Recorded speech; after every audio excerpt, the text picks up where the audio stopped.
Hi students, कैसे आप लोग। Welcome to my tube channel Jai study centre Tandwa Mohammadabad.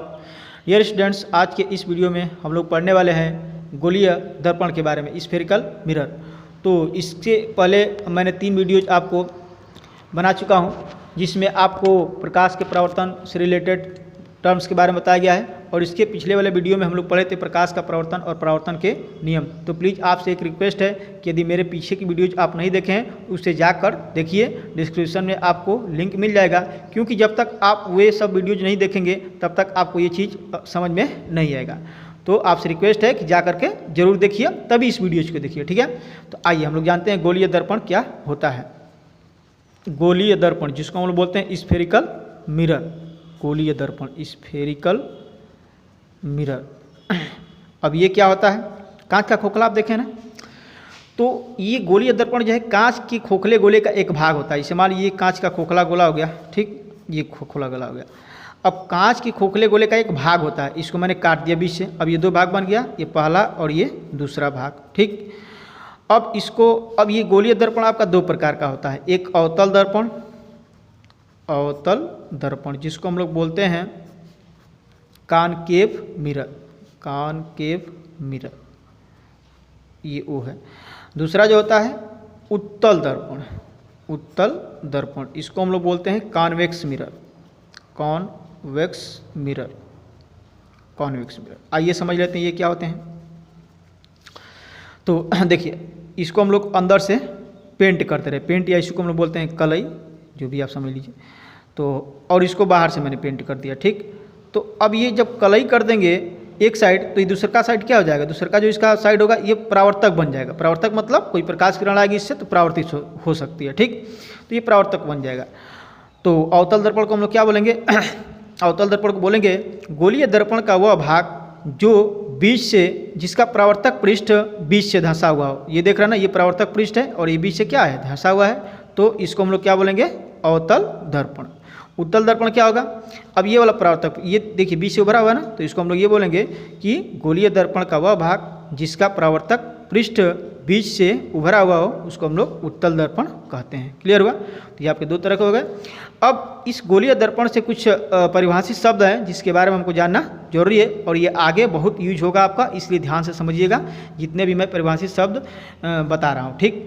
तो पहला जो परिभाषित शब्द है आपका ध्रुव है, ध्रुव, जिसको हम लोग बोलते हैं पोल, POLE, और इसको हम लोग डिनोट कैसे करते हैं, P से। डिनोट मतलब प्रदर्शित करते हैं P से, ठीक है। जैसे जहाँ भी जरूरत पड़ेगी तो वहाँ पे हम ध्रुव नहीं लिखेंगे बार बार, क्या लिखेंगे, केवल P लिखेंगे, ठीक है। देखिए, तो ध्रुव क्या होता है, तो ध्रुव को हम लोग बोलेंगे गोलीय दर्पण के परावर्तक पृष्ठ के मध्य बिंदु को हम लोग बोलते हैं उस गोलीय दर्पण का ध्रुव। जैसे ये परावर्तक पृष्ठ हो गया, इसका मध्य बिंदु मान लीजिए, तो इसको हम लोग बोलेंगे इस गोलीय ये कौन सा दर्पण है, उत्तल दर्पण ना, तो इस उत्तल दर्पण के क्या कहलाएगा, ध्रुव कहलाएगा।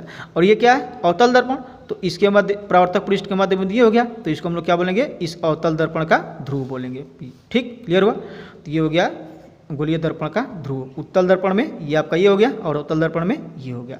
अगला जो टर्म्स है आपका वक्रता केंद्र, वक्रता केंद्र, इसको हम लोग बोलते हैं centre of curvature, centre of curvature, curvature.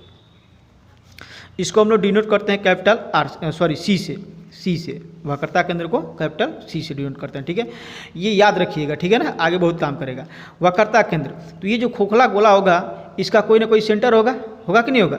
तो इसी खोखले गोले के सेंटर केंद्र को ही हम लोग क्या बोलते हैं, इस गोलीय दर्पण का वक्रता केंद्र बोलते हैं, जिसको हम लोग कैपिटल C से डिनोट करते हैं। अब आइए अगले टर्म्स की बात करते हैं, वक्रता त्रिज्या। वक्रता त्रिज्या क्या होती है, वक्रता त्रिज्या, इसको हम लोग बोलते हैं सेंटर ऑफ सेंटर नहीं, रेडियस, सेंटर तो ही गया है, radius of curvature, radius of curvature. इसको हम लोग कैपिटल R से डिनोट करते हैं। एक ही और समझिए, ये जो ध्रुव है देखिए कैपिटल P, ये इसके नाम से, और ये वक्रता के अंदर सेंटर C, तो C से, और ये वक्रता त्रिज्या R, रेडियस, तो ऐसे भी आप समझ याद कर सकते हैं, ठीक है। याद करना बहुत जरूरी है, आप जैसे भी याद करिए, मैंने ट्रिक बता दिया याद करने के लिए, लेकिन आपको याद करके रखना जरूरी है। तो वक्रता त्रिज्या क्या होगी, तो ये जो खोखला गोला होगा इसका ये सेंटर हो गया, तो सेंटर से किसी भी मतलब इसके परिधि पर स्थित बिंदु को मिलाएंगे तो उसकी त्रिज्या होगी। तो इसको हम लोग ऐसे डिफाइन करेंगे कि गोलीय दर्पण जिस खोखले गोले का भाग होता है उसकी त्रिज्या को ही हम लोग क्या बोलते हैं, इस गोलीय दर्पण की वक्रता त्रिज्या कहते हैं। इसको हम लोग कैपिटल R से डिनोट करते हैं। क्लियर हुआ? तो ये 3 टर्म्स हो गए। अब अगला टर्म्स है आपका मुख्य अक्ष। ये मुख्य अक्ष क्या होता है इसके बारे में जान लेते हैं। मुख्य अक्ष जिसको हम लोग बोलते हैं प्रिंसिपल एक्सिस, मुख्य अक्ष प्रिंसिपल एक्सिस। ठीक, देखिए ये दर्पण के ध्रुव से और इसकी वक्रता केंद्र, ये देख रहे हैं ये वक्रता केंद्र, ध्रुव से और वक्रता केंद्र से जो रेखा जाएगी इसको हम लोग बोलेंगे मुख्य अक्ष। क्या बोलेंगे? मुख्य अक्ष, प्रिंसिपल एक्सिस, मुख्य अक्ष। कैसे डिफाइन करेंगे? गोलीय दर्पण के वक्रता केंद्र व ध्रुव से जाने वाली रेखा को हम लोग क्या बोलते हैं, उस गोलीय दर्पण का मुख्य अक्ष कहते हैं। समझ में आ रहा है ना? आप इसको चाहे तो अलग अलग बना करके भी समझ सकते हैं, तो मैंने यहीं पे समझा दिया है आपको मुख्य अक्ष। ठीक, इसमें क्या हो जाएगा मुख्य अक्ष, देखिए इधर हो जाएगा ना, ये मुख्य अक्ष हो जाएगा इधर, तो ये हो गया मुख्य अक्ष। इसको अब अगला टर्म्स जो है वो आपका है फोकस। फोकस क्या होता है? बहुत ही इम्पोर्टेंट टॉपिक से पॉइंट्स, फोकस जिसको हम लोग बोलते हैं फोकस, इंग्लिश में ही फोकस ही बोला जाता है। ठीक, इसको हम लोग कैपिटल F से डिनोट करते हैं, ये भी ध्यान दीजिएगा। प्रिंसिपल एक्सिस तो एक मतलब रेखा हो गई, तो उसको हम लोग मतलब कुछ नाम नहीं देते हैं, ये फोकस कैपिटल F से डिनोट करते हैं। ठीक, फोकस क्या होता है ये समझना बहुत जरूरी है। ठीक है, तो ध्यान समझिएगा। देखिए ये आपका क्या था, उत्तल दर्पण, और ये हो गया आपका अवतल दर्पण। ठीक है, अवतल दर्पण, ये इसका ध्रुव हो गया। और अच्छा एक मिनट, फिगर में देखिए, ये फिगर में दिख रहा है ना, ये उत्तल दर्पण है, तो इसका वक्रता केंद्र किधर होगा? इधर होगा ना, इसका वक्रता केंद्र इधर हो गया, ये वक्रता केंद्र हो गया, मान लीजिए ये वक्रता केंद्र हो गया। ठीक, अच्छा ये देखिए ये अवतल दर्पण है, ये अवतल दर्पण का वक्रता केंद्र किधर होगा? ये अंदर की तरफ होगा ना, तो इसका वक्रता केंद्र इधर की तरफ होगा। तो ये इसका ये ध्रुव हो गया, और ये आपका मुख्य अक्ष हो गया, और ये सेंटर वक्रता केंद्र हो गया। ठीक, देखें ना, यहाँ से भी समझ सकते हैं वक्रता केंद्र और ध्रुव से जाने वाली रेखा मुख्य अक्ष, यहाँ भी वक्रता केंद्र और ध्रुव से जाने वाली रेखा मुख्य अक्ष हो गया। ठीक, तो ये उत्तल दर्पण का मुख्य अक्ष और ये अवतल दर्पण का मुख्य अक्ष। फोकस क्या होता है इसके बारे में समझते हैं। तो गोलीय दर्पण में मुख्य अक्ष के समांतर आपतित होने वाली किरण, जैसे मुख्य अक्ष के समांतर, तो ये मुख्य अक्ष हो गया, मुख्य अक्ष के समांतर आपतित होने वाली किरण ये हो गई, और भी ले सकते हैं ये हो गए। ठीक, तो मुख्य अक्ष के समांतर आपतित होने वाली किरणें उत्तल दर्पण में मुख्य अक्ष पर स्थित एक बिंदु से दर्पण से परावर्तन के बाद ये मुख्य अक्ष पर स्थित एक बिंदु से आती हुई प्रतीत होगी। परावर्तन के बाद ये देखिए यहाँ से लगेगा कि ये आ रही है, उसी तरह से ये भी किरण ऐसे लगेगा कि यहाँ से आ रही है। क्लियर हुआ? क्या बोलेंगे? उत्तल दर्पण में मुख्य अक्ष के समांतर आपतित होने वाली किरणें उत्तल दर्पण के मुख्य अक्ष पर स्थित एक बिंदु से आती हुई प्रतीत होती हैं। ये ये आपतित हुई, और ये परावर्तन के बाद कहाँ से आ रही है? लग रहा है कि यहीं से आ रही है ना, लग रहा है कि आ रही है, आ नहीं रही, ये तो परावर्तित हो गई, लग रहा है कि यहीं से आ रही है।